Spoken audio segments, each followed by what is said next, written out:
पंडित रामप्रसाद गरीब होते, परंतु अतिथी करण्यात अग्रेसर होते. पंडितजींची कमाई स्वतःवर कमी आणि दुसऱ्यावर जास्त खर्च होत होती.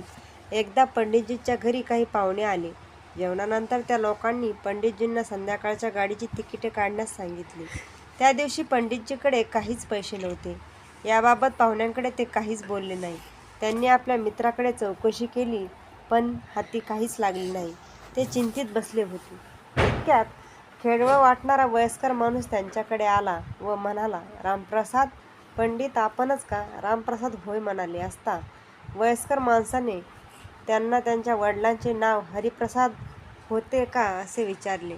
रामप्रसाद हो म्हणताच त्या माणसाने डोळे भरून आले व तो म्हणाला, "बेटा, 20 वर्षापूर्वी तुझे वडील आणि मी एकत्र प्रवास करीत होतो.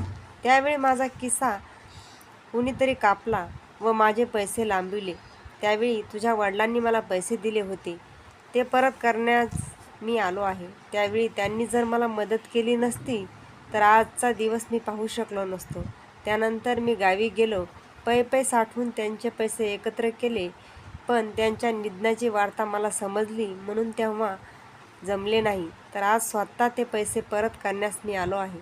असे म्हणून त्यांनी ते पैसे पंडितजींना दिले व एक क्षणही न थांबता तो माणूस तिथून निघून गेला.